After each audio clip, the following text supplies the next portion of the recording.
welcome to Tome of Uselessness. I'm Devon. I'm Dan. And today, we decided to be masochistic. We did an episode all about Dan Brown. Yeah, this is kind of my fault with the Robert Langdon books. Yeah. But before we get into things I hate, how about we start with things we liked? What did you like this week, Dan? Sure. I think I'll just mention a couple things here. One, I finished season 3 of Legend of Korra, Avatar, that is. It's my first watch through of Legend of Korra.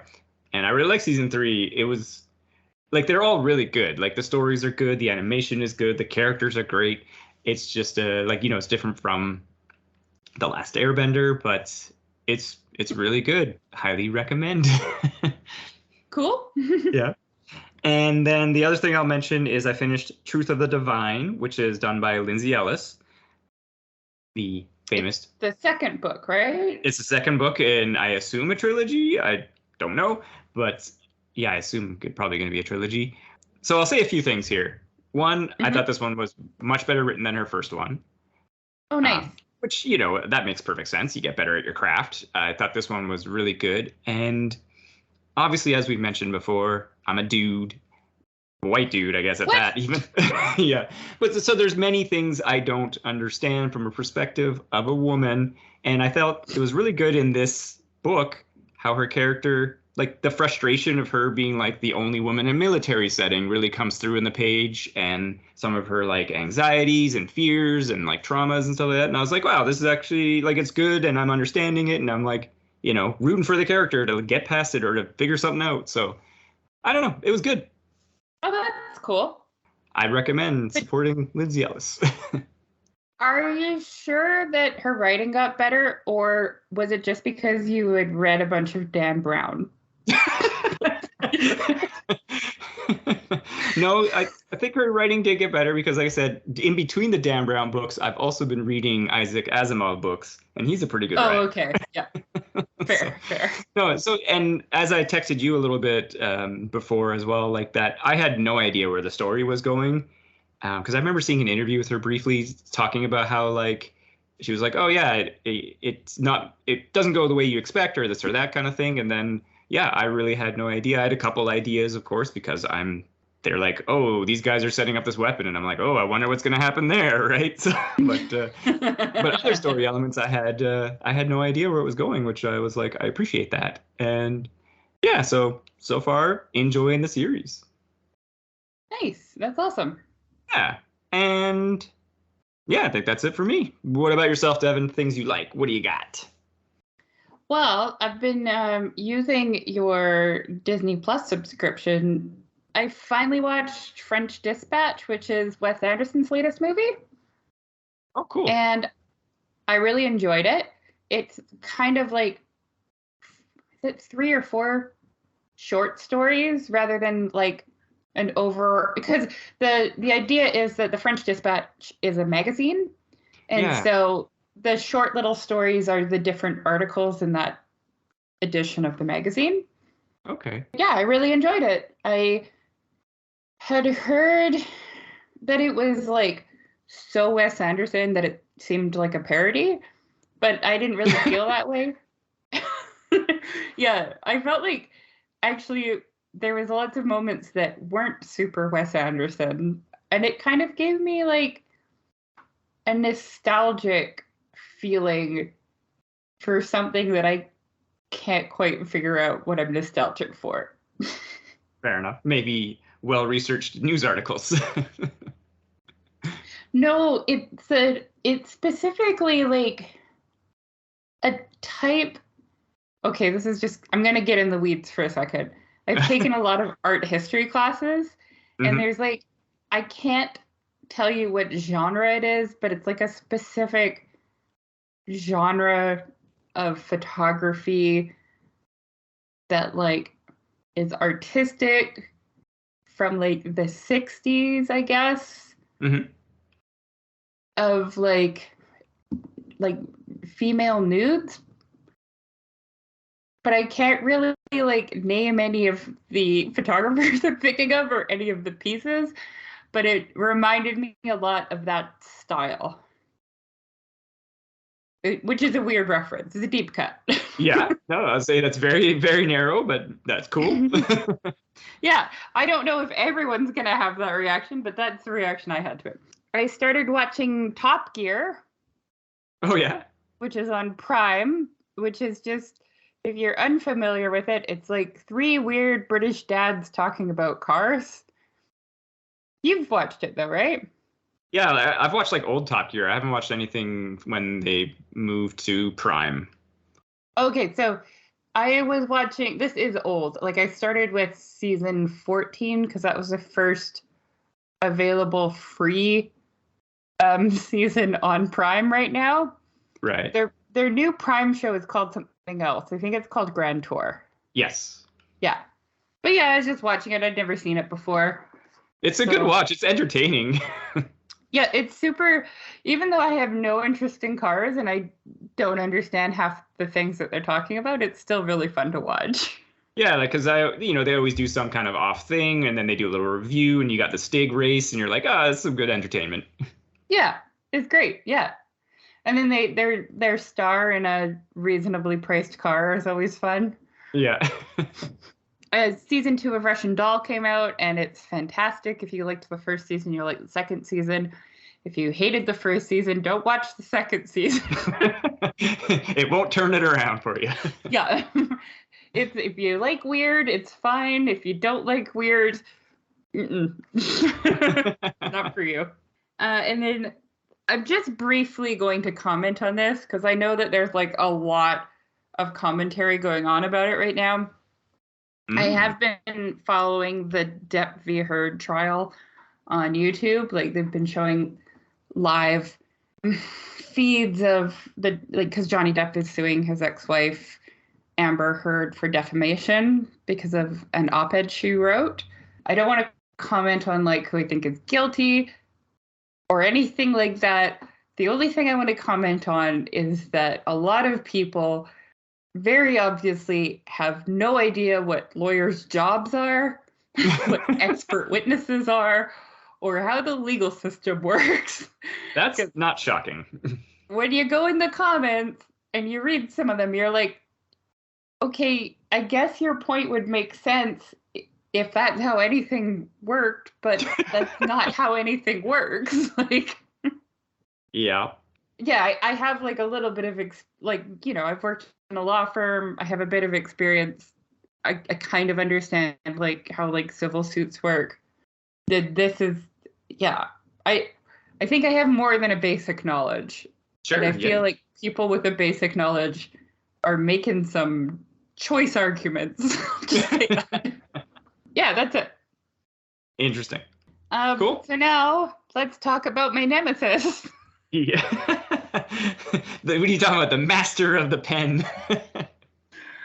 Yeah, I guess I'll start here. So, like I said, I kind of I guess maybe the beginning of this year or near the end of last year, I think I was looking something and I was like, oh yeah, those Dan Brown books, because maybe I was casting around for something to read, and I was like, I've never read any of those, like the Da Vinci Code. I was like, they're popular, and I was just like, are they anything? Are they good? Are they what? Because obviously I'd know that they'd made movies, which I hadn't seen them all. So I was like, yeah, I'm going to challenge myself. I'm going to read these books in between reading some Asimov as well, just to kind of see what they're about. And it turned out they're kind of fascinating to me. In a good way or a bad way? Well, so they're not well written. Like, that's a caveat from the beginning here. And yeah, he's a terrible fucking writer. And like I've said in other episodes, if you've heard, I hate his chapter structure to the max. Absolutely. Yeah, like I hate it. But I also did read these books and finish them, and I was kind of like, that was a fun little story. I just basically described them. They're like blockbuster books, essentially, where you just got to turn your critical brain off and read it because most of it doesn't make sense. Yeah. But I did read the 5 that are out, and oh my god. Yeah.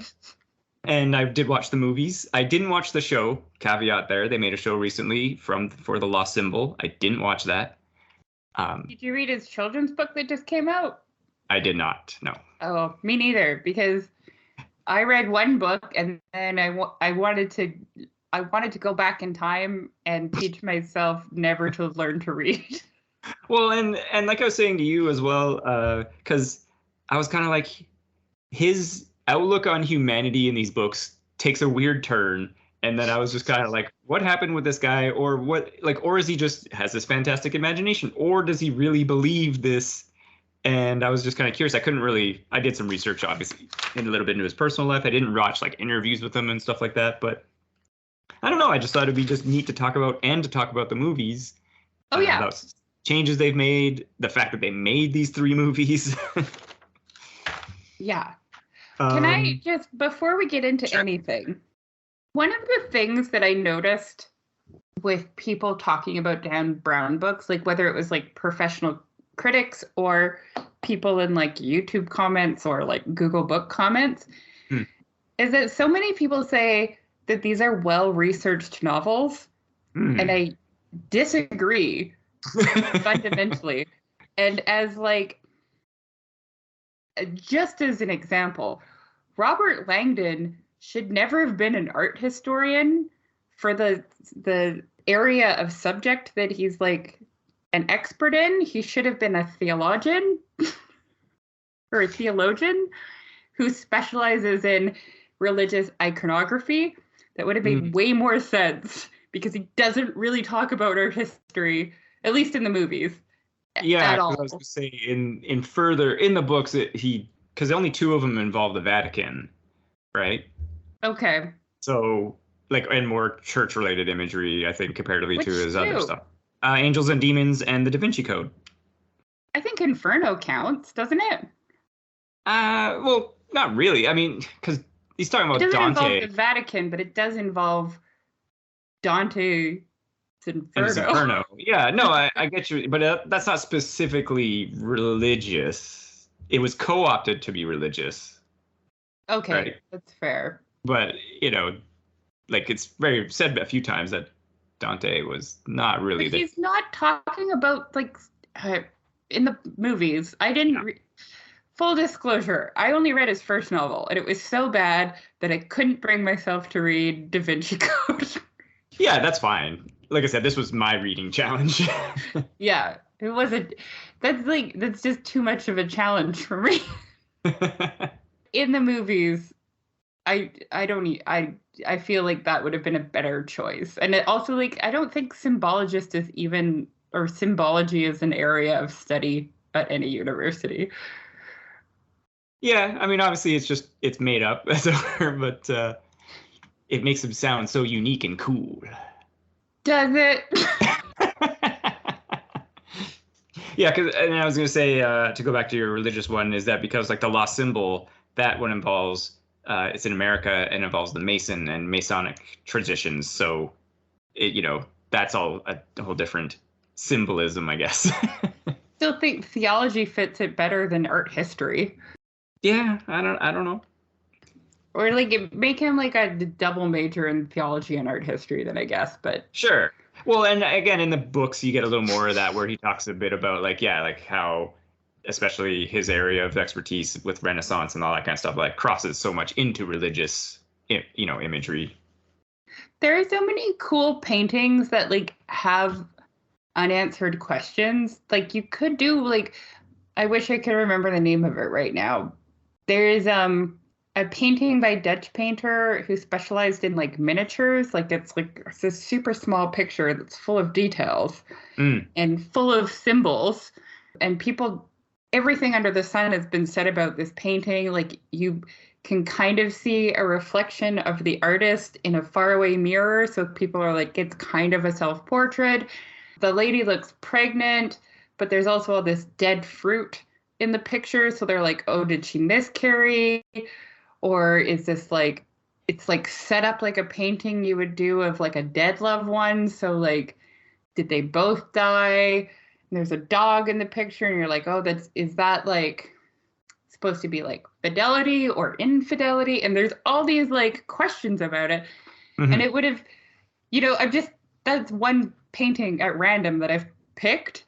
Yeah. There's lots of paintings like that where you could you could take one of those and be like, I don't know, the Met found another painting by the same, or whatever, it got stolen or something. You know what I mean? Like, sure. Somebody that was like an ancestor of the subject of the painting stole it or defaced it, or, you know, like it could be interesting. Instead, we get slop. Well, or I was going to say, according to Dan Brown, I don't know if you've seen this, he claims to have ideas for potentially 14 Robert Langdon books. Oh my God, did he hate me? So maybe, you know, that Dutch painter's on the docket. They should just, he should just sign a deal with Kenneth Branagh. He can just direct all his movies from now on, so that I can avoid them at all costs. Sure. Well, and I mean, having ideas for it doesn't mean it's going to happen. I mean, in between, you know, there's a few years in between most books, and he takes a few years to research them. So, you know. Research them. He just gets stoned probably, and it's like, wouldn't it be cool if Jesus had a daughter? Walks around, you know, Venice, and he's like, yeah. Yeah. Takes some pictures and stuff. Where should we start? Can I tell you about Digital Fortress? Sure. Yeah, let's go to his first one. Like you were saying with the Digital Fortress. Yeah, you read this. I didn't. The only thing I learned from it about it is, because I only did a brief thing, was apparently he was inspired when the Secret Service visited his classroom to interview a child, or a student that he taught, who had written an email that contained joking threats to the president. Yeah, I read that too, because he's a creative writing professor. Right. First of all, structurally, this book is so hard to get into. The chapters are super short. I think the second or third chapter was less than 100 words because I counted them. I'm like, did I miss a page? Nope. It's so hard to get into the story because he starts telling the story and then he introduces a character and the story stops so that he can do an entire chapter about the backstory of this person and their relation to the person they've just met.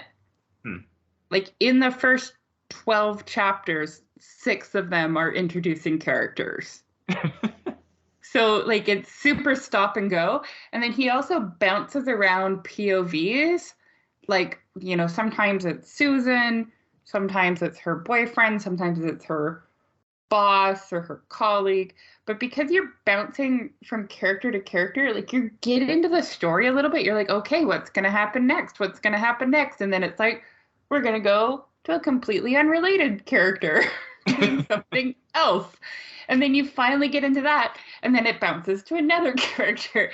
And it's not like a Love Actually situation where it kind of all ties together nicely at some point, and it's just bouncy. Like it's so rough. Like bam, bam, bam. Yeah, that happens in his later novels too, and that's part of my thing with the short chapter thing, is that because they're so short and like you said, it just jumps to another character right away. You're like, we were still over here, weren't we? Like, yeah, it's just like, what? Yeah. It also has a distinct feeling that it feels like reading fan fiction. It has a feeling of an amateur writer writing fan fiction. And I don't mean to be disparaging towards fan fiction because there are some excellent fan fictions out there. One of the appeals of fan fiction is that you know the characters already, so you don't really have to go too deep into like providing backstory because whatever property they're from is their backstory. Yeah. In a weird way, even though I said like each character gets a chapter to introduce them and give you backstory, it's the way it's done doesn't feel authentic. It just feels like, even though you're like, you find out like this person went to this school and did this and, you know, met this person here, they still feel super flat and one-dimensional. Well, yeah, they just, like I said, it's because it's all about the action. Yeah, so it does make it hard to care about any of the characters because you can't make emotional connections to them because none of them mean anything. And then additionally, I think that all of the books he writes are Mary Sue's because like they all have like a professor who gets to go on an adventure and who happens to be good at things that they shouldn't be good at. Well, yeah. So I think he's primarily writing these books for himself. Sure. Also, again, I don't know about later books, but at the beginning, Dan Brown does not know how to write women. It's not quite to the level of like her boobs bounced boobily or anything like that. But like this Susan, one of the main characters, gets described as like every single guy she meets is in love with her, but like the only and is attracted to her. But the only like really physical description we get is that he mentions the brand of her shoes, which is an expensive brand that I can't remember the name of. He says she has legs. Okay. Full stop. She's got legs. It's one of the male characters is commenting on her. He goes, and she has a pair of legs, and it's like, okay, cool. Yep. Yeah. Lots of people do. And it also mentions that she wears a khaki skirt at work, which is really sexy to all her coworkers for some reason. Does she have glasses and a ponytail? Ugh. Gross. Yeah. I don't know. I don't even know what color her hair is, to be honest. And then finally, she gets described as smart for a woman. Nice. I might be paraphrasing that, but that was the gist of that compliment. It's hard to talk about this book because it was written in 1998, and Dan Brown clearly had no concept of how digital encryption works or what the NSA is and what the NSA does. Because in this book, the NSA is a shadowy branch of the government that basically has a secret facility in the middle of the woods. And they can just kill people indiscriminately. Yeah, as you do. As you do, yeah. But basically, the gist of the book, the NSA has a supercomputer that can translate encrypted emails. It can do an email in 6 minutes, and it costs $1,000. That was in the book, and I remember that. And one of the people who worked on the encryption machine called Translator was a Japanese man who was born to somebody who had radiation poisoning from Hiroshima. Mm-hmm. He hated the States until he got like an intern in the States, and then he loved the States, and he helped build Translator. And then he found out that they were using it on citizens and not just like for spies, I guess. Yeah, not for external threats. Yeah, and he made Digital Fortress, which is an unbreakable code. He put it on the market, like on a website for anybody to download. And in 2 days' time, he was going to sell, because he has like a key, an encryption key, and there's only 2 copies. And he was going to sell one of the copies to the highest bidder. I don't remember exactly what Digital Fortress is supposed to do, but if it gets out in the world, the NSA won't be able to read other people's emails anymore. Sure. And that's bad for reasons? Well, yeah, because terrorism. I assume. So they download the code and put it into Translator, and Translator's working on it 16 hours later. This is when the book starts. Wait, what? This is where the book starts. Nice. All this backstory is kind of revealed throughout the story, but mostly in like the first chapter. But yeah, so Susan, and I think David is her fiance. Susan is the world's sexiest code cracker. And David is her fiance, and he is a linguistics professor who doesn't make enough money, even though he teaches so honorably. They're supposed to go on like a romantic weekend, but he gets called away at the last minute to do some work in Spain. She gets called into work shortly after that. Her boss is there, but basically no one else is. And he's like, we got a problem. Translator can't break this code. I need you to... What does he need her to do? I can't even remember. They have something to do with emails. Sure. Because the code guy... Oh, I'm sorry. I forgot to mention the Japanese guy who built Translator and Digital Fortress dies. Right. A heart attack in Spain. That's why David goes to Spain.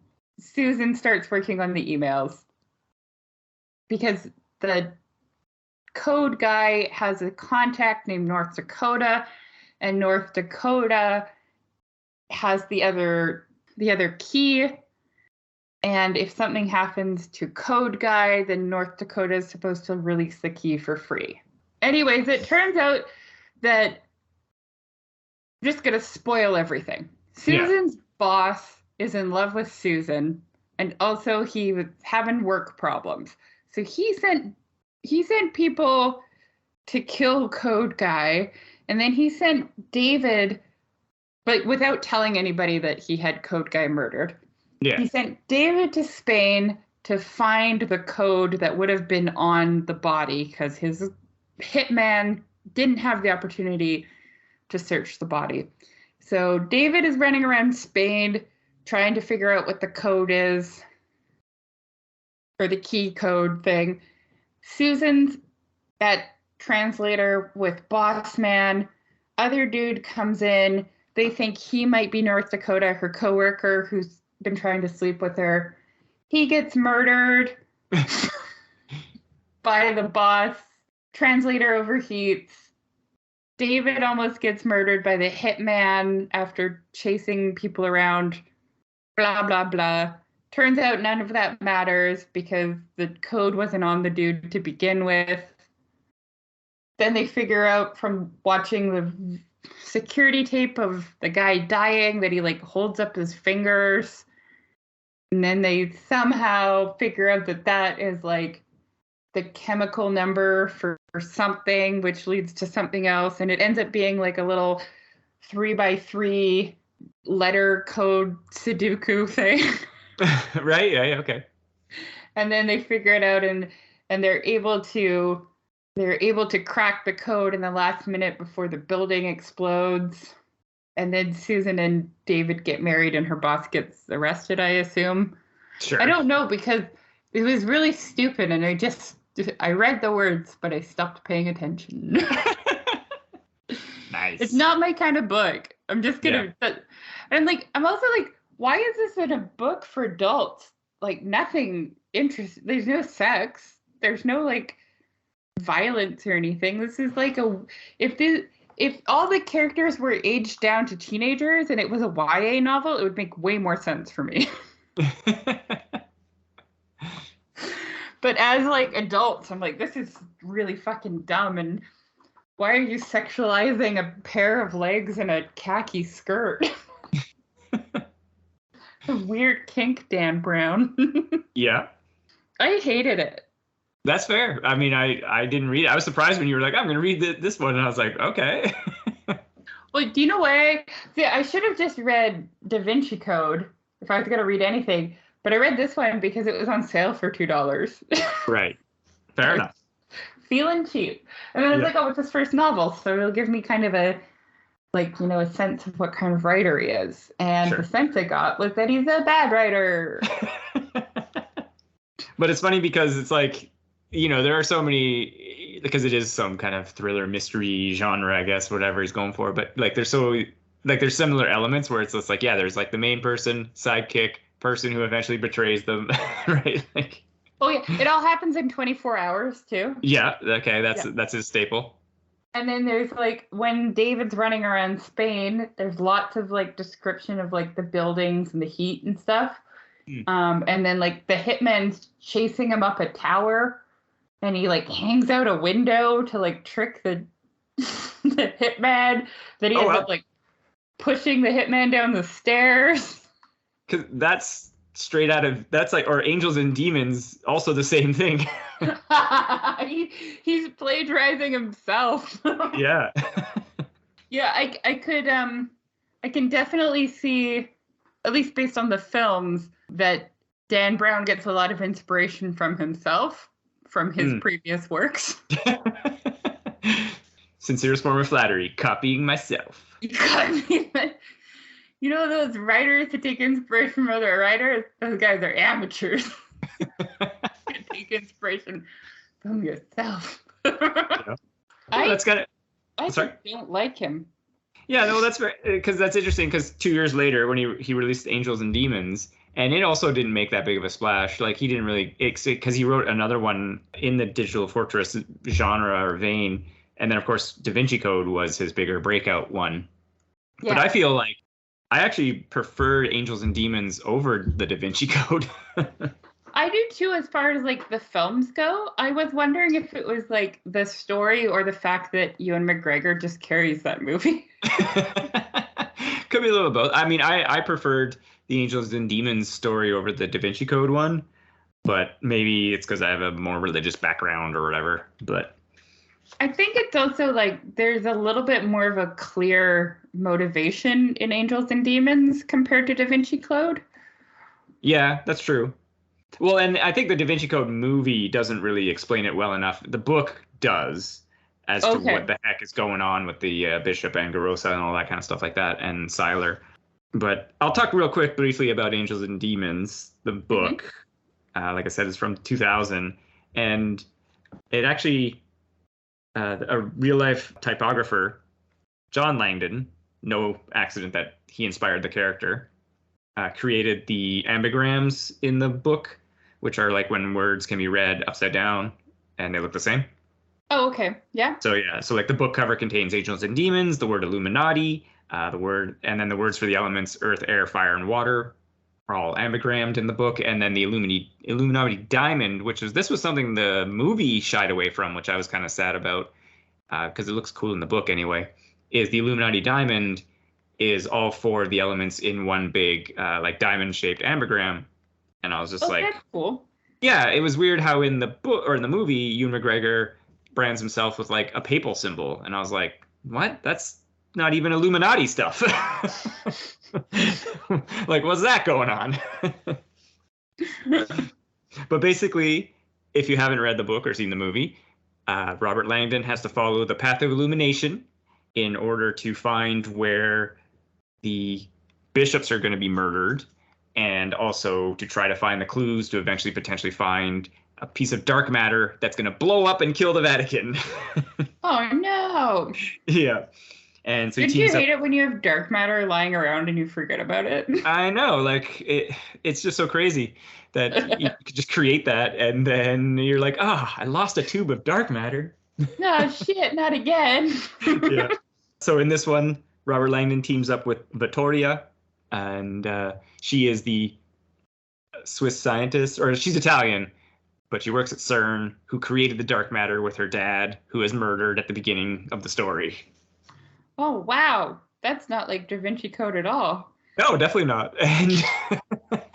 And then, yeah, so they go through the clues to find these churches, and this one focuses on the art. I'll probably butcher the name. Baroque artist Gian Lorenzo Bernini is the artist. And so they follow his art to find the path of illumination.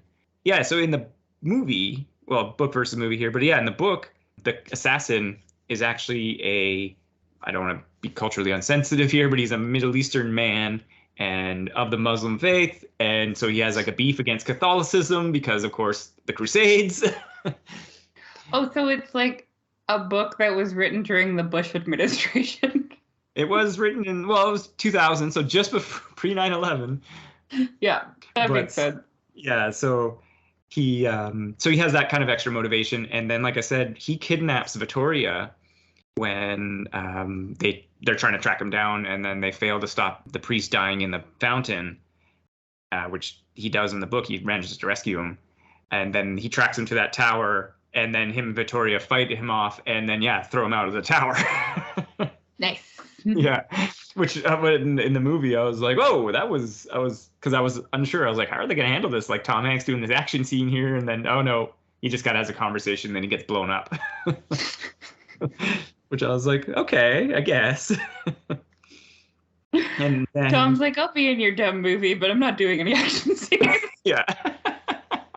Also, one big thing that was different is at the end, he's given the Illuminati diamond, not the Galileo small book that they ripped up by the Vatican. And then he's told like, hey, by the new Pope, that he's like, hey, will it back to us eventually? Just like in the movie, I guess there, or book versus the movie. But yeah, I was kind of shocked. One, of course, they didn't know if Da Vinci Code was going to be popular, the movie, so that's why they didn't make Angels and Demons first. Makes sense. Yeah, but like I said, I liked this book more, I think, than the Da Vinci Code, because I liked the Rome setting, and then the figuring out the art was just, it was a little more, he had to research stuff and everything. It wasn't just all like in his head and stuff like that. So yeah. I kind of like that a little more. But it was funny, the exact patterns, like you said, of just like he meets up with Vittoria, they're going on the adventure. There's the Ewan McGregor character, the Carolamingo, who's it turns out he's actually the son of the Pope, and he eventually betrays them. Right, he's revealed he's the master behind it all, who got access to the Pope's stuff, and then was able to use the Illuminati brands to make it seem like the Illuminati was back and attacking the church. Yeah. Sorry. That's all right. I don't have anything positive to say. All right, fair enough. Except that Ewan McGregor was great in it. Yeah, well, I didn't want to. We could talk about a bit about the movie. That it was interesting that, because like I said, they made it second because they just didn't realize that if the Da Vinci Code was going to be popular. Yeah, it has an interesting cast. Like I said, you got Ewan McGregor in there. Ayelet Zurer plays Vittoria.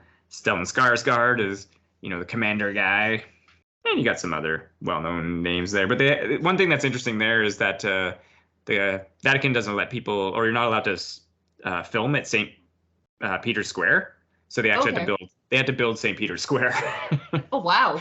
Yeah, or at least enough of a replica to film with it. But because they were able to go into the Vatican as tourists, and they just took pictures of everything they could, because you're not allowed to film on the Vatican grounds either. So like the church inside where Ewan McGregor gives his speech, which he did in just one go, because he was like, no, I know the lines, I'll just do it. And then he just nailed that speech.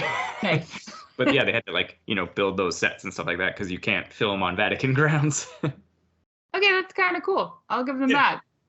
The set designers did an excellent job. Yeah, and even just watching the movie, especially where they go through that whole big sequence at the beginning with the dark matter, I was like, why are they doing this? And man, they spent too much money on this. I was just like, we don't need this. Like, you just need a big thing, like the scientists outside being like, on the keyboards and like, yeah, we're doing the thing. And then it's just like, we don't need this big CG CERN type collider sequence.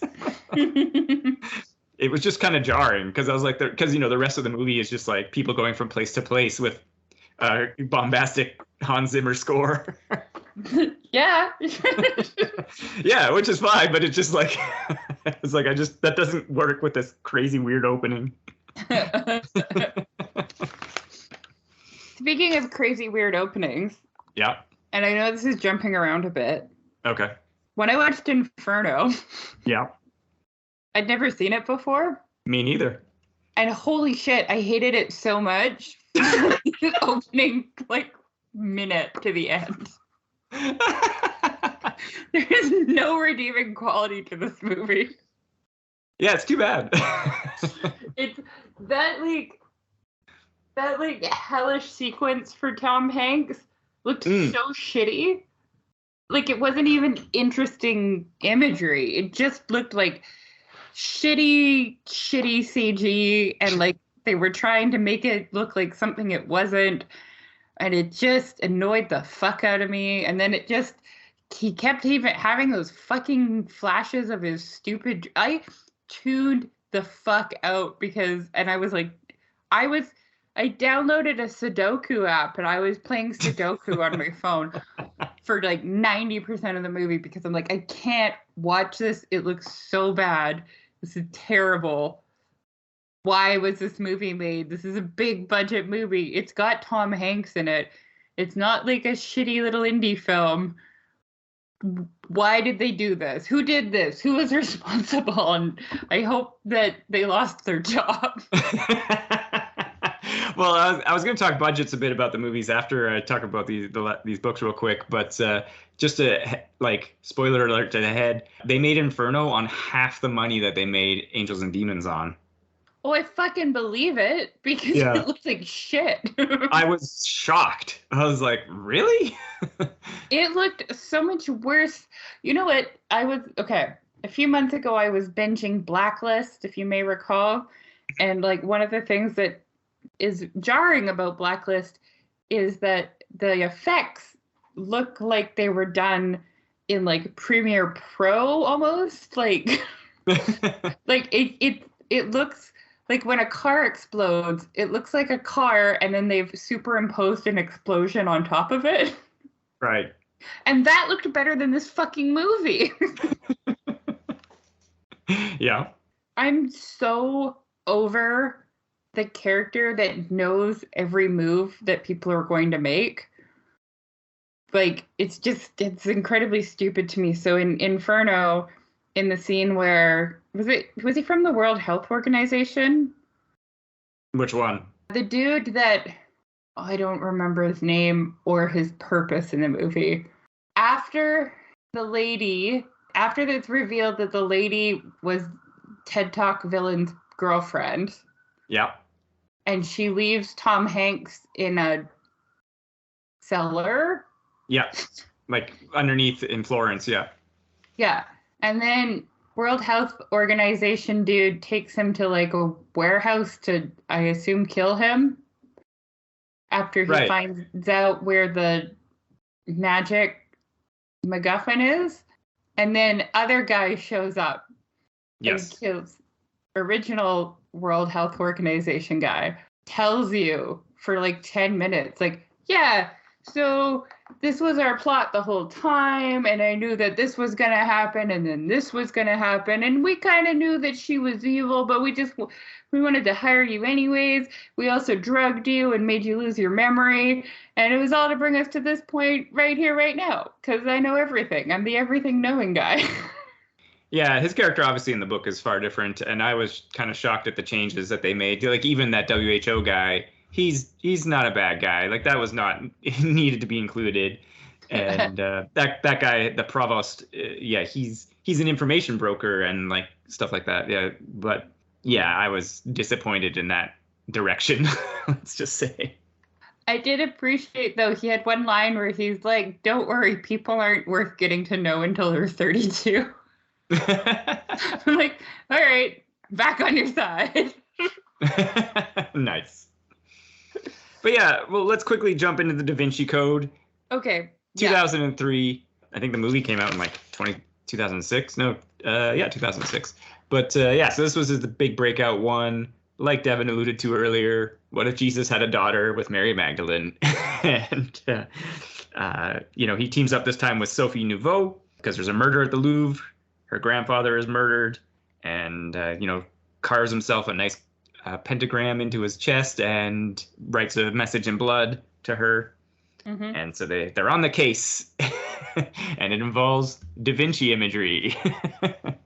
I saw this movie in New Jersey. Because you were saying that. There when it came out. Yeah. Yeah. And I remember being excited because I was still young and hopeful and full of curiosity. Yeah. And I really enjoyed art history at the time. And I was really excited for a movie that was going to be all about art history. And then I saw it and I was disappointed. Yeah, like it's interesting because it sold, as of 2009, has sold 80 million copies, been translated into 44 languages. There's also been multiple lawsuits about this book because at the time where there was like a nonfiction book that kind of came out talking about this kind of thing, right? And so they Mm. sued him saying he stole the idea, and the judge was like, "No, this is like a fictional book about like that same topic, but it's not the same thing." Like there's been multiple lawsuits that have gone into his favor. Listen, I want to put a pin in this idea of it being a fictional book to talk about later, Okay. because I do have thoughts about this. Okay, I sure. have wild conspiracy theories to share with you later. Sure. Well, and I guess real quick, you know, obviously book to movie things, differences. They added something though, which was really odd in the movie. How when they get to that church and then they quickly are like, oh, it's under the stars here, and they go down into the basement. None of that's in the book, right? Because it's dumb. Like Yeah, they needed to pad out the running time, I guess. yeah, of an already like 2.5 hour long movie. Yeah. That it's just like, yeah, they get to the church. Sophie realizes that she's been there before, what she mentions, and that old woman is her grandmother, and that guy is her brother, and that they faked his death in the past to protect the bloodline. Wait, which guy is her brother? When they first go into the church, and then there's a guy who's kind of like sketched out about them, and he kind of said like he's like, hey, you can't go down, or we're closing soon, and then they're like, oh, it'll be like a minute. Like that dude's her brother. Oh, did they reveal that in the movie? Because I completely missed it if they did. They didn't. Okay.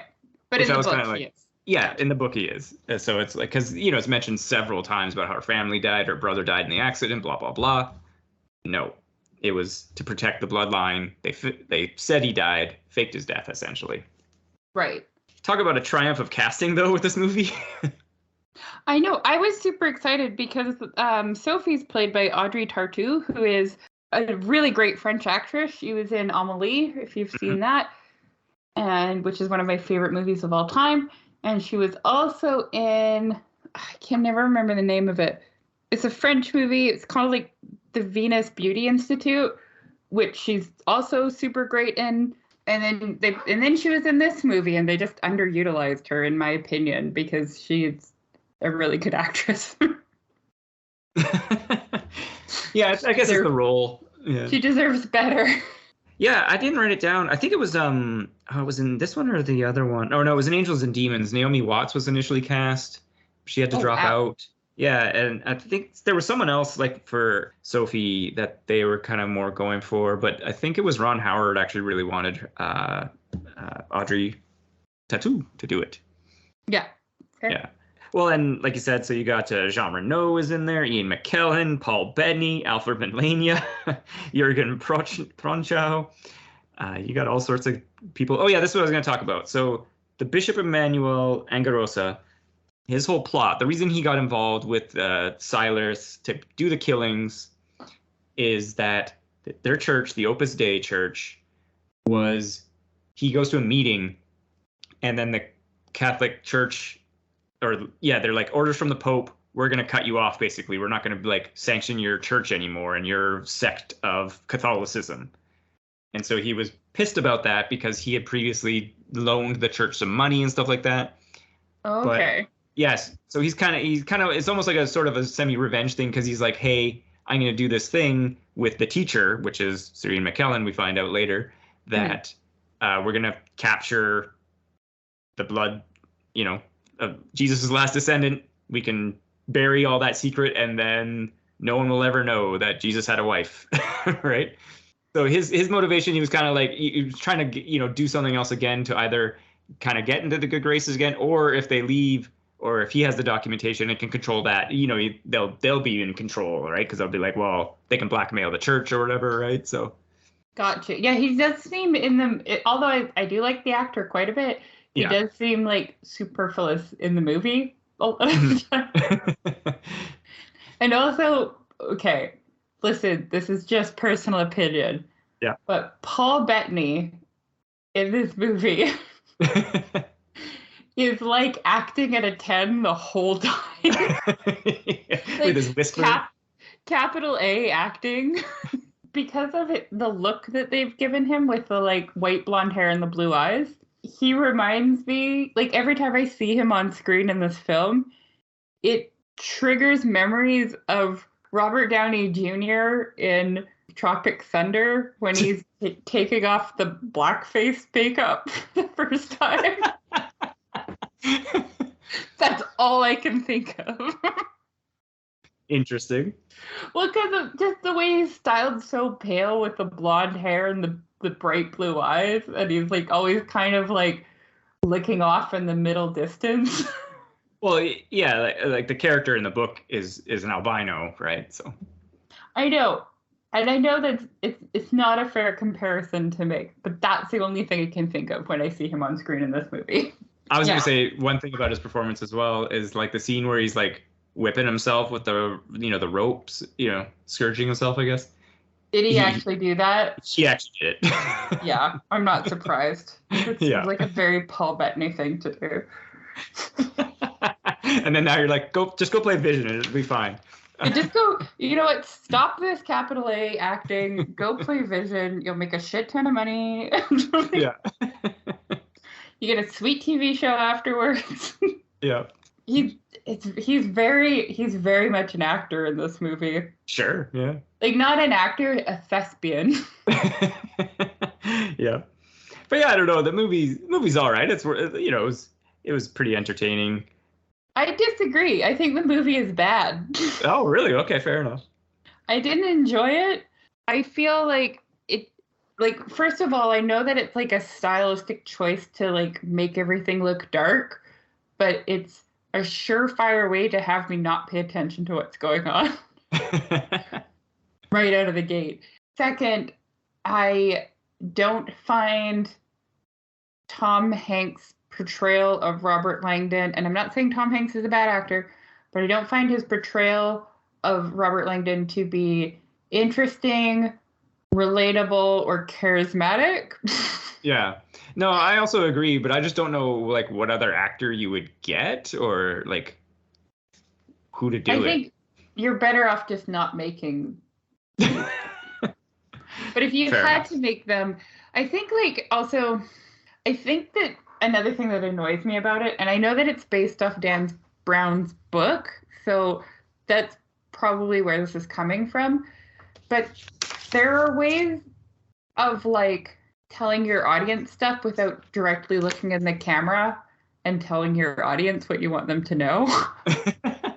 They could have done a better job of leaving breadcrumbs so that you follow the trail of Sophie might be the descendant of Jesus. They didn't have to like go so fucking literal with the Last Supper and be like, this symbol means this and this symbol means that. And also like that whole scene just bugs me because like, I mean, if they're going for Jesus was a historical figure, Da Vinci wasn't at the Last Supper painting it. Yeah. You know what I mean? Like, why would that make you think that like that redheaded character is Mary Magdalene? And if it was, why do you think that the fact that Da Vinci painted Mary Magdalene at the Last Supper would mean that it's a historical fact now?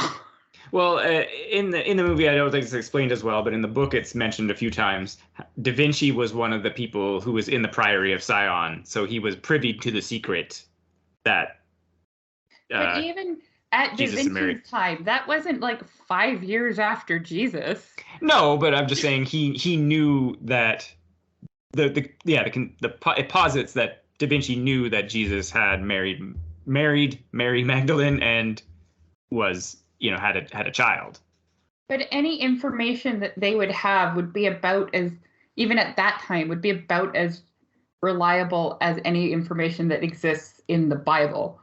Well, and no, so the Priory of Sion, the whole point is that they documented specifically everything. And that they mention it a couple times in the movie, but it's not like as well maybe fleshed out, but it's just like, no, like there is a trove of records with Mary's tomb that shows the exact lineage of who the child of Jesus is. But I'm saying like at that point in time, that still doesn't seem like reliable information to me. Well, this is Like, positing it anybody was. can record anything, as we know with the internet. This is saying that they did good record keeping, and Da But Vinci how knew do about we? There's no evidence that supports that, in my it. No, opinion. of course not. It's a fictional book. I know, but there's no fictional evidence that supports it either, other than Dan Brown saying it happened. Yeah. And I guess Dan Brown is God now. Well, when you're writing a book, you are. That's true. I'm just saying that the whole premise is faulty and stupid. If you think about it for more than 30 seconds, you're like, oh yeah, there's many plot holes. It's like Swiss cheese. Yeah. Yeah.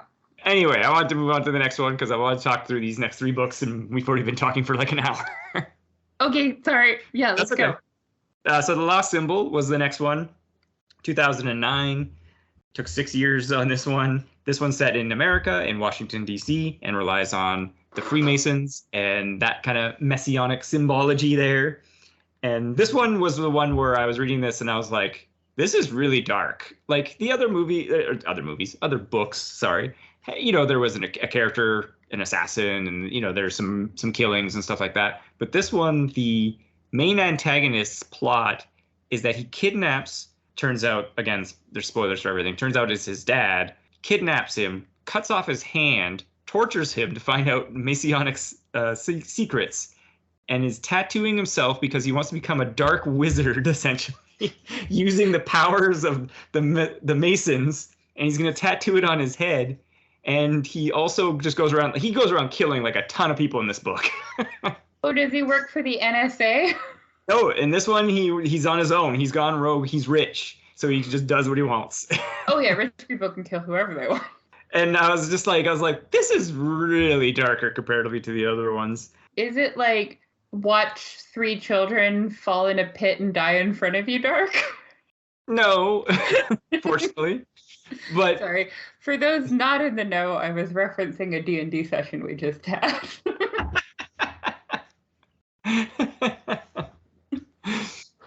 No, but it was just, like I said, it was just a darker turn comparatively, because the other ones, like I said, there's like a thing and it's like thriller mystery, but this is like the main antagonist is a very much like, also like the main killing bad guy is also the main bad guy.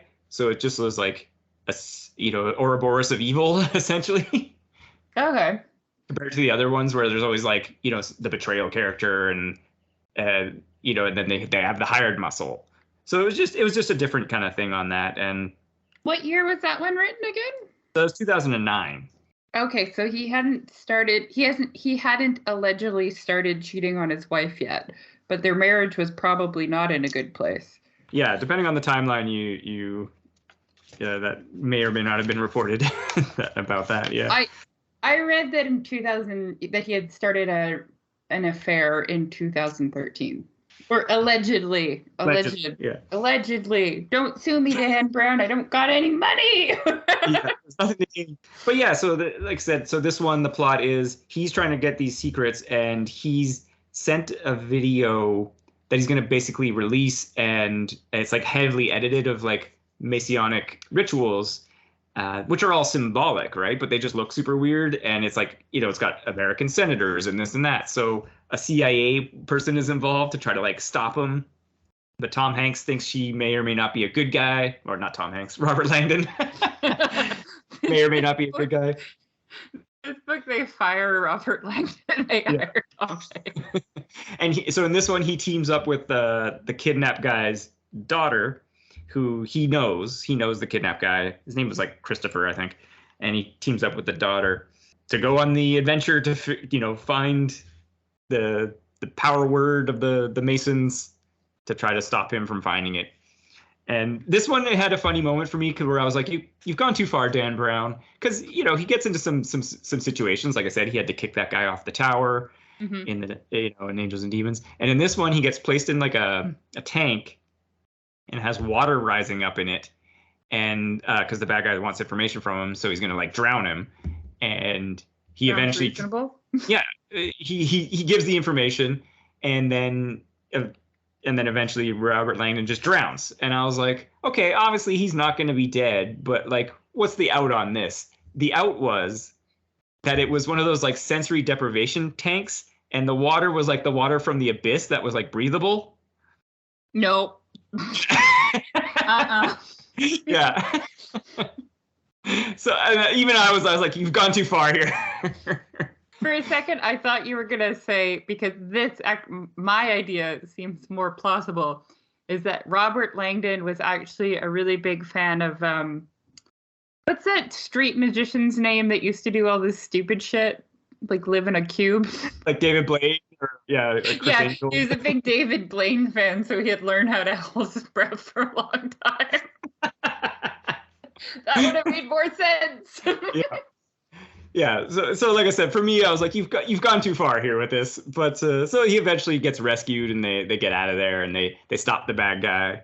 But I just thought, like I said, it was just a different kind of turn. They were going to make this one into a movie, and Hanks and Howard were going to be back on the project, and it just kind of ended up in like development hell for a little while. In 2012, there was like, they've hired somebody else to work on the script, and then they were like, yeah, and in July 2013, they were like, no, we're not going to do it. We're going to do Inferno instead.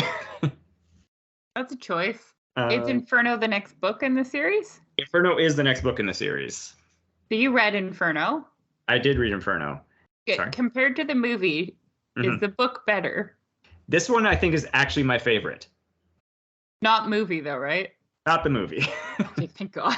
Yeah, I think out of the 5 books, Inferno was my favorite. And I think mainly for one thing, like you were saying, is that Robert Langdon is drugged and has temporary amnesia. And I actually kind of liked that, because then he wasn't like all knowing. Okay, yeah, I could see how that would be written interestingly, even though it was executed poorly in the film.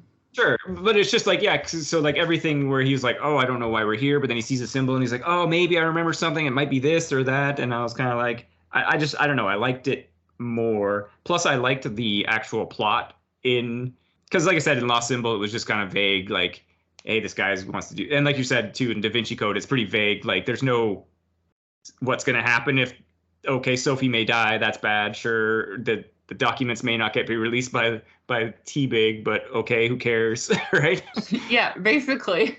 Yeah, whereas this one, there's an actual plot where this guy's going to release a virus in the world, and you're like, okay. Yeah, TED Talk Thanos is going to kill half the population with COVID. Well, and that bothered me too, because in the movie, they switched to suddenly that it's going to be half when the plague, the Black Plague, which they talk about many times, they reference it killed 1/3 of the population. And in the books, they're like, yeah, 1/3. And then in the movie, they say 1/3 once, and then they're like, it's going to kill half the people. And I'm like, why half? Because he's TED Talk Thanos. Yeah, I was just like, it's 1/3. That's the point. It's 1/3.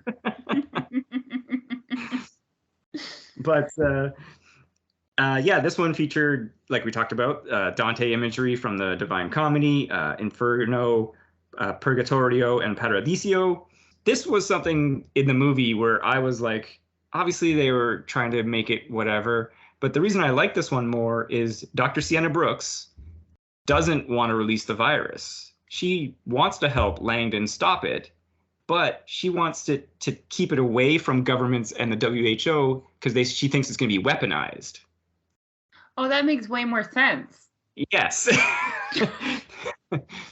She also didn't know what his plan was. Zorbrist, I think his name was, because he left for 2 years to go make this virus. Like, they were lovers and together, and then he's like, hey, I got to go do a thing. And she's like, cool. She sets it up with the provost to, keep people off at his back. But then he just disappears, sends her a letter, and then she kind of reads into it, and she's like, oh, this is terrible. We got to stop this. Listen, Dan, his name is TED Talk Thanos. If you call him anything else, I'm not going to know what you're talking about. Sorry. So, yeah, which I was like, it made her character more interesting. Yeah. Which I was kind of like, Also, Which is hard to do with women that are written by Dan Brown because he hates women, apparently. sure. Well, and that's was something that was funny, or I'll mention it later. But yeah, so she, as a child, had she basically had a developmental issue, and she was smarter than everybody, and it caused super stress. So she's actually bald. So she wears a wig. Oh. Which they used to escape at some point. Obviously, Felicity Jones didn't shave her head, but I was kind of oh no. But that would have been more interesting. It would have, and yeah, in the book, one of the reasons I like her wig to decrypt an email. No, unfortunately, they used it to escape from the WHO troops, which again in the book is a far later reveal, so it made it more impactful. Yeah. Because you didn't know who these military. For you, can the World Health Organization kill people indiscriminately? I mean, I assume so. And do they also have SWAT teams? I'll also assume so. Okay, cool.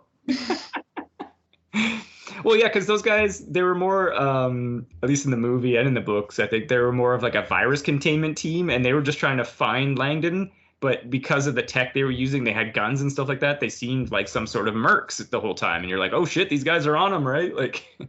Yeah. Yeah. But in the movie, they just reveal it right away that you're like, oh, it's these WHO guys, and you're like, oh. So he should probably hook up with them. That sounds like a good guy situation. Yeah, we like the WHO. Yeah. The thing that is true is that Sienna Brooks was working with the provost, did, kidnap Langdon, help erase his memory, and was working with the provost guy to figure out what he knew and stuff like that. But then she takes him and goes rogue because, like I said, she wants to actually get to the virus and stop it. Right. Yeah. For me, I think it was my favorite of his books, and you agree it's the worst movie, right? Yes, no, it's a terrible movie. So bad. Yeah, because Sienna is a doctor, and she was kind of a child prodigy. She has all sorts of skills, and she helps him in more ways than say previous books with. Even though Sophie's a cryptographer as well, she's got her skills, but I don't know. Like I said, she comes a little more to the forefront, and I liked it better with her. Well, that's cool. Yeah, but yeah, what a disappointing movie, though. Oh my god, that movie is so bad, and it's bad from minute one. In the movie, they don't know, half the time, they don't know if Tom Hanks has been infected with the virus. Yeah, there's some allusions to it. Yeah, and he's got this rash, and then I think Sienna at some point is even well, if you've got it, I've probably got it, and everyone we've met's got it now. Sure. I would think that there'd be some sort of tension or guilt once they interact with that really friendly pregnant lady in the museum. Right, yeah. Because, I mean, they don't even acknowledge it. No. They don't even try to, give him a mask or anything. They just let him run around spreading this potentially deadly disease to pregnant ladies who are nice to him.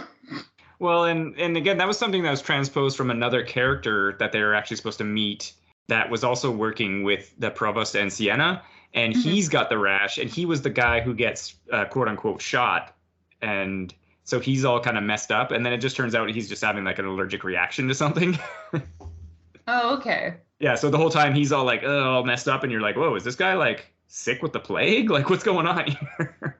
Yeah, because in the movie, it just made Robert Langdon seem like a bit of a dick. That he's just coughing all over Pregos. Ooh, I got the plague. Do you want your baby to have the plague? Cough, cough, cough, cough. Well, and this was also, again, something book to movie. But this is also something that has bothered me through his books, and it'll bother me in the next one, is that, in the Da Vinci Code, it's hey, we're going to maybe reveal who Jesus' daughter is, whatever. The Lost Symbol, the person he teams up with, she's working on a science called neonetics, I think it is, and it's actually kind of she was able to prove that you can actually affect things with thought and all these kind of things, and she's it's going to change the world. Never mentioned in the next book. And then in this book, Inferno, the plague isn't going to kill people.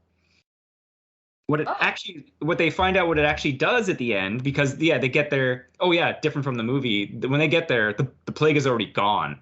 It's already been released. Oh, you mean it's not in a plexiglass box that they have to fight with in the sewers?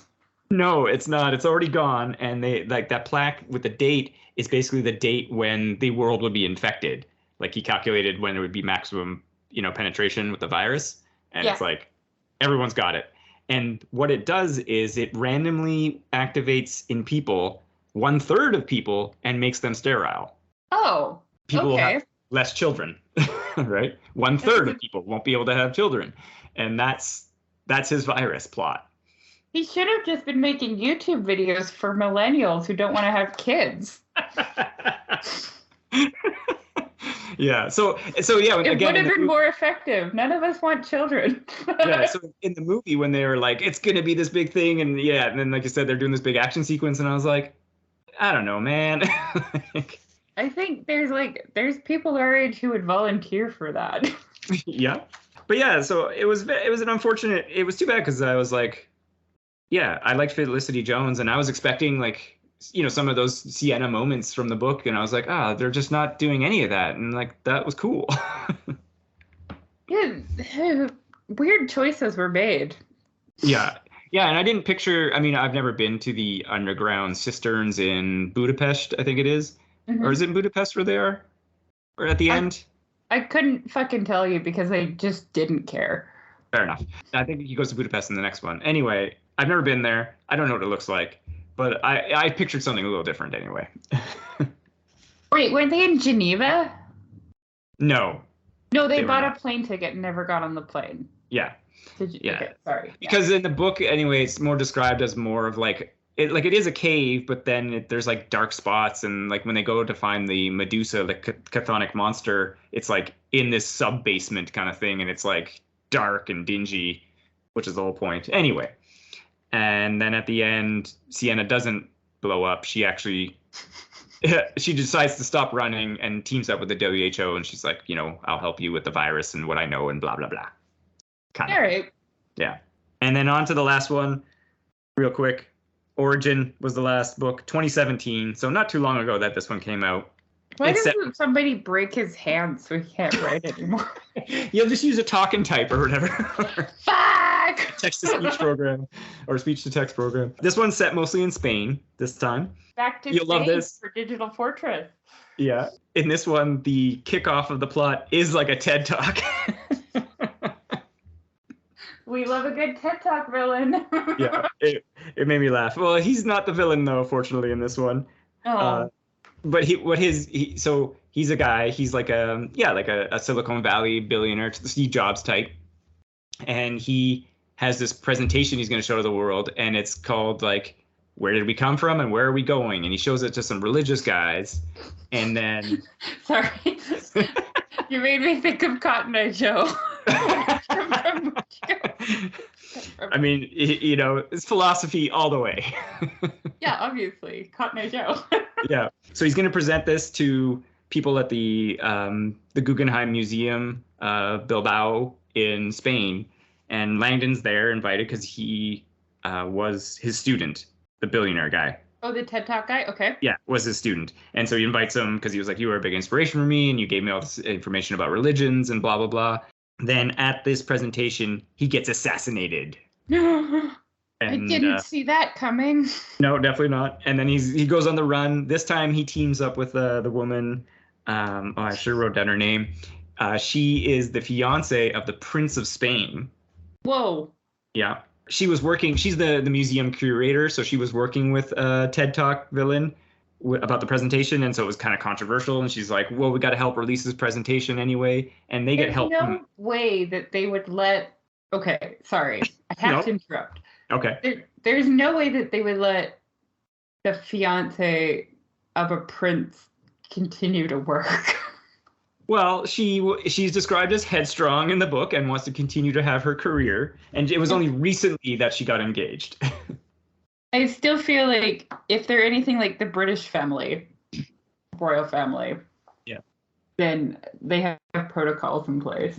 Sure. But anyways, she does have some like Secret Service bodyguards with her. Okay. Yeah.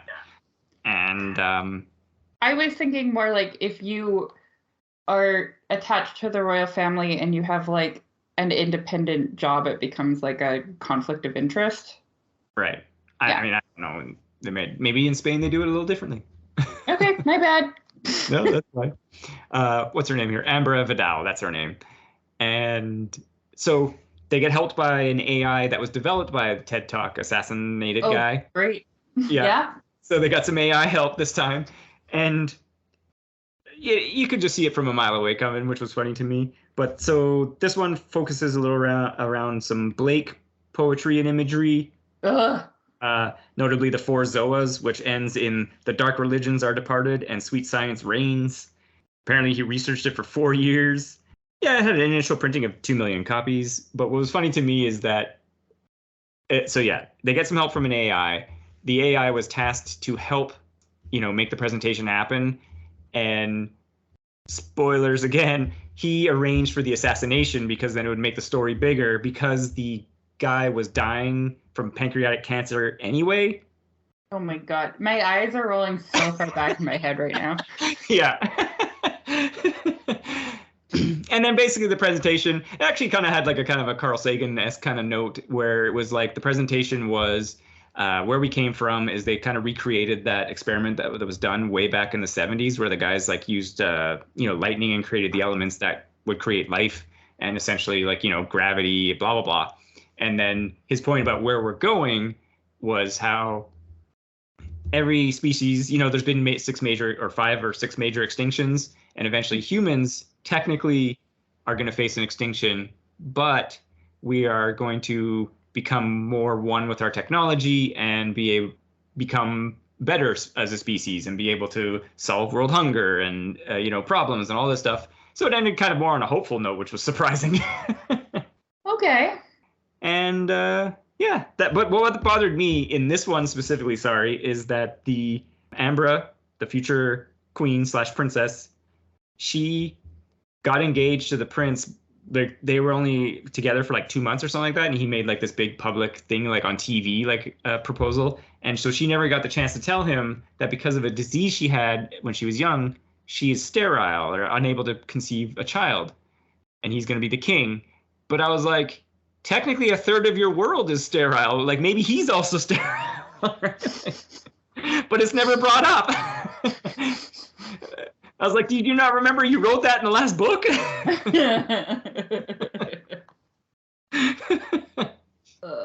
So that kind of bothered me. That's fair. But yeah, so they go to some fancy places, like he goes to the, what's it called here?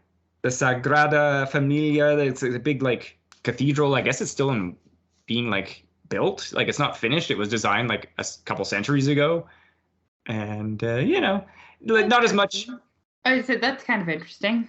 Yeah, but unfortunately in this one there wasn't as much like it's different in movie to or book to book, but there's not as much of like find some clues with like a painting or whatever kind of thing. It was more them trying to race around. This one really switched a lot of POVs in a annoying way because they switch to the prince's POV a lot, and he has nothing to do with the plot. Like they're trying to make you think he might, but nothing. And I'm like, why are we continuously going to this guy? Right? So just like that, like half the book is just superfluous, and you're like, this is annoying, right? Like we get the assassin's POV, and you kind of get his backstory, and you're like, okay, and then, but yeah. Great. Oh yeah, no, you get the assassin's POV in every book where there's an assassin. Yep, I've noticed that in Digital Fortress. Yeah, exactly. That continues. So. Oh, I forgot to tell you the stupidest part of Digital Fortress. Okay. The assassin has like basically like an early prototype Google Glass, and that's how he gets all his instructions to kill people. Nice.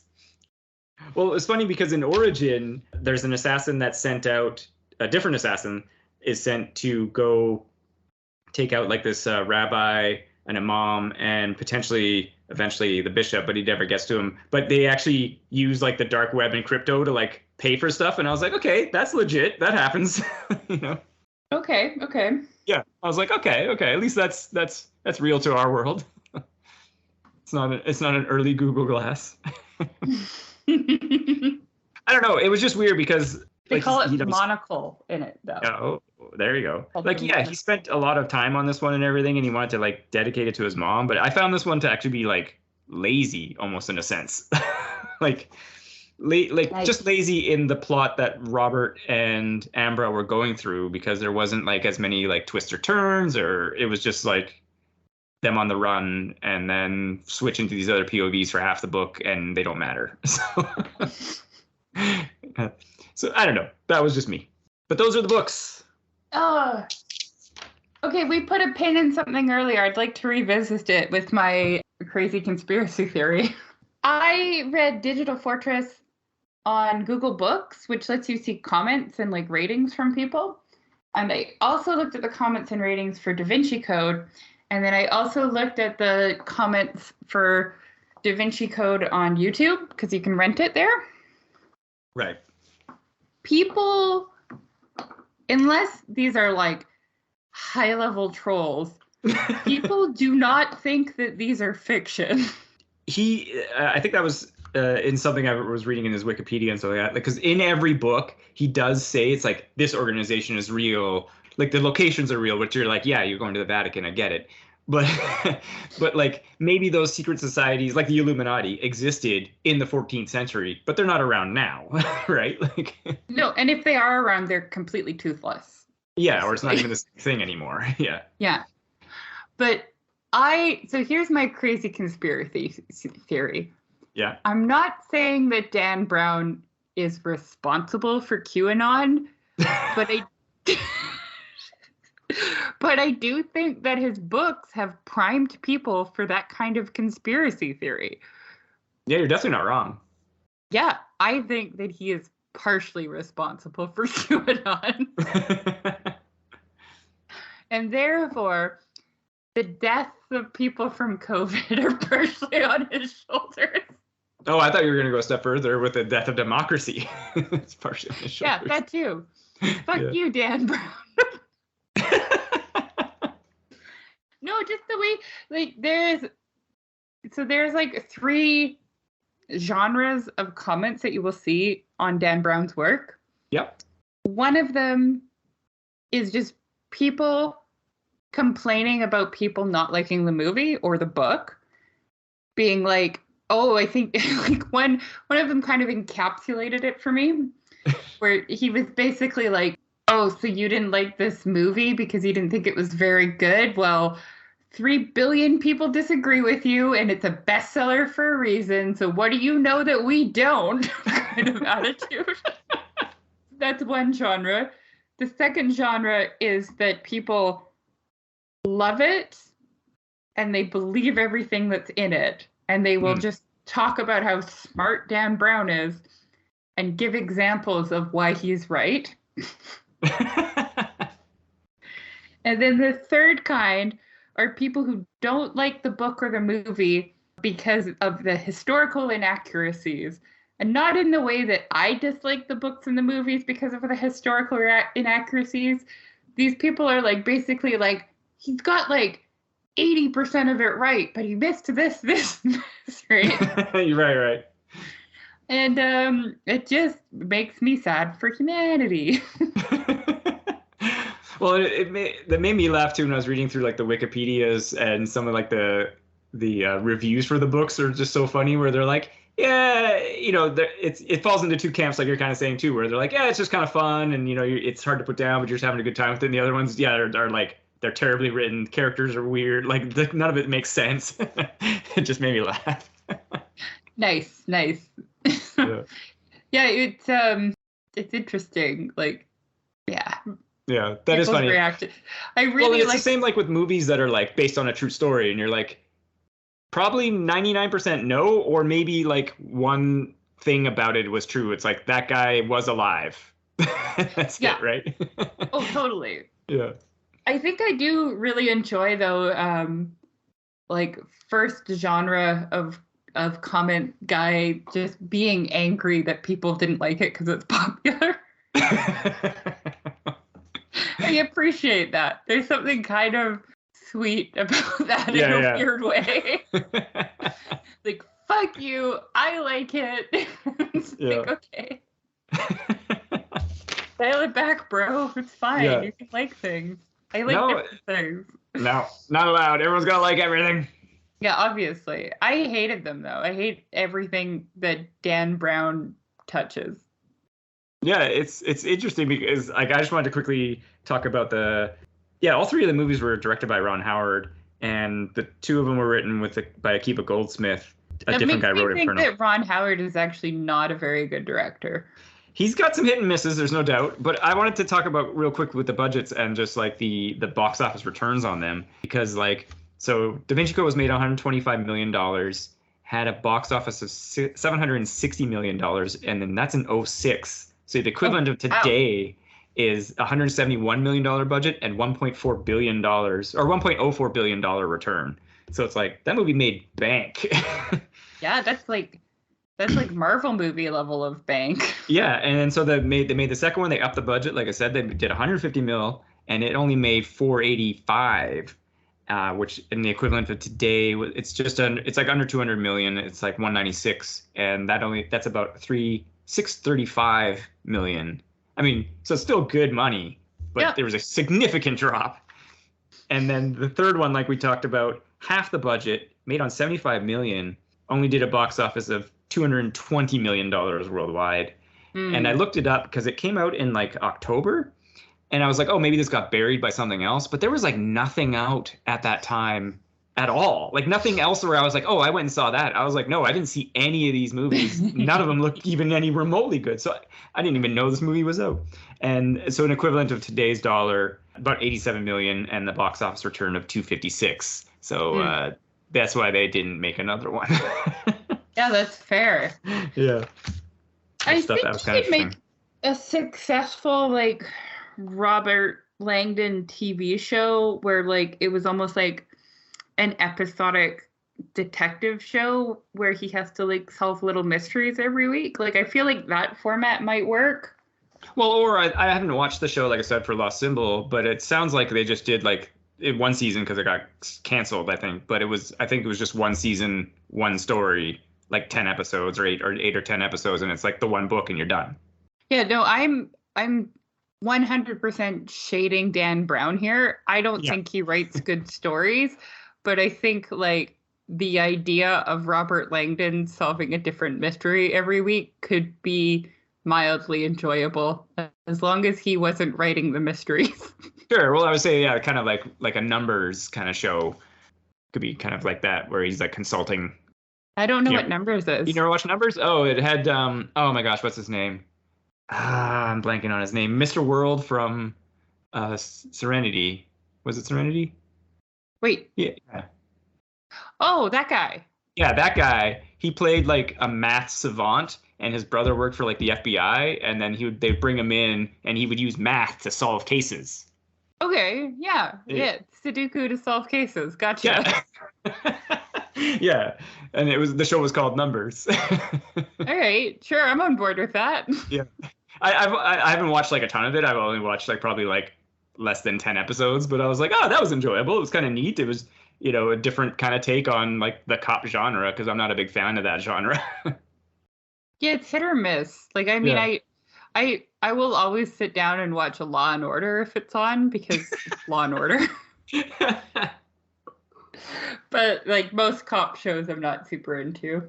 Yeah. Well, and like we alluded to, I guess we didn't really talk. We've gone way over time here, but he is recently getting a divorce from his wife. They had been together for a long time. She had helped promote his stuff, like back when he was even like a musician, when he made a couple CDs. Apparently in 2019, there was a settlement for $150 million of a split. Wait, I forgot to tell you something. Okay. Digital Fortress was his first novel, but not his first book. Correct. His first book was something stupid like 187 different men you should avoid, and it was a book about dating. Yeah, he wrote that under a different name, and his wife helped him with that one. That sounds so stupid. I don't want any dating advice from Dan Brown. Yeah. He's probably like, it's probably like, if he works for the NSA, check his house for guns because he might murder you in your sleep. Yeah, they collaborated on 2 books, actually. She also testified in one of the Da Vinci Code lawsuits how the idea came from her as well for the Da Vinci Code book. Oh, nice. Yeah.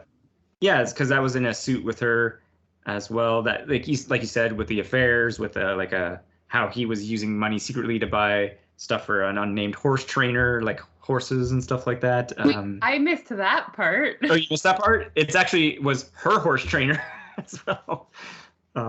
He was having an affair with a horse trainer? Yeah, they're big into horses. She has like tons of ponies and stuff like that, and he took up riding. They're horse people. That makes sense. Yeah, he took up riding to try to keep closer with her and stuff like that. But then, yeah, I guess eventually he had an affair with the horse trainer. Typical Dan Brown. Yeah, he allegedly held back that he had ideas for like TV shows and this and that from her, but then he kind of countersued as well, saying that she kind of insulted him after speeches he gave and mocked him for working out. And when his mom was dying of cancer, she went to like the Caribbean and to have a vacation. Ooh. Yeah, so it didn't sound like it was good near the end there. No. It would have been great though if she was also having an affair with the horse trainer. Maybe. Or one of the horses. I don't really care. But yeah, so that was, like I said, there was a settlement there and etc. But yeah, it was later in the life comparatively to when those books were kind of coming out than I thought. But I don't know. Any more questions, Devon? No, the only question I have is why do people still read Dan Brown? Well, like I said, for me, it was morbid curiosity as to why I read them. I don't mean to just be an asshole. Like, if you like Dan Brown and you enjoy his books and his movies, then they have power to you. Enjoy them. I don't. Yeah, well, and for me, like, as you know, I'm a pretty, like, prolific reader that, like, me reading 5 books, like, most of these I was done within days, right? Like, so it wasn't it wasn't a big epic, like, journey, like some of the nonfiction ones I've read recently or whatever. But I was just like, yeah, I'll bang this out in a few days. That's fair. It wasn't. I also think that you didn't struggle as much as I did with Digital Fortress. Yeah, no. I feel like I went with the popular series and it worked out better. Nice. Yeah. But yeah, I guess maybe for a quick ranking for me, I think Inferno was my favorite. I'd probably follow that up with Angels and Demons, and then I'd probably go Lost Symbol, Da Vinci Code, Origin. Lost Symbol, Da Vinci Code are pretty tied. I think maybe Da Vinci Code just above Lost Symbol. I think Lost Symbol is better written though, but Da Vinci Code had more like fun adventure. Okay. I think like movie-wise, for me, it's Angels and Demons is the best of the 3, followed by Da Vinci, and then Inferno should burn in an Inferno. Should burn in that plague that's going to kill half of us. Yeah. It should burn in the sterilization plague that millennials would happily sign up for. Yeah. Like I said, for me, when I was watching the movie, I was disappointed more, like, not even by the production costs or the production value, was just more like the character choices. And I was like, why are you doing this? This character is cool, and you're ruining it. The effects did look real bad, though. You have to admit that. Well, yeah, I mean, they had half the money. Yeah, but they shouldn't have tried to do the thing then. Yeah, it was an odd choice. I think maybe because it was kind of rushed. Like, yeah, they announced it in 2013 and it released in 2016. Well, that's a couple years that you got there. I don't know. Yeah. That's the end, I think, of Dan Brown. Dan's Dan Brown corner. It's over. No more Dan Brown for me. We're never going back to this corner again. Yeah. I'm sorry to put us all through it. You know what I had to do, Dan? I had to rewatch She-Ra to get it out of my head. Yeah, that's fair. Like I said, I was like, I feel like I have to talk about this after I've read all these and watched these. Basically, you had to make it mean something. You had to do it for a reason. Yeah. Well, I could have not, like, if we didn't record about this, I would have just talked to you off recording and you'd have been like, Dan, shut up. And I'd be like, no, but you don't get it. The plague wasn't going to kill everyone. It's true. Yeah, so instead, I get to talk to people on the internet. Excellent. And They you need about to know. They need to know that they're not very good. That's fair. Yeah.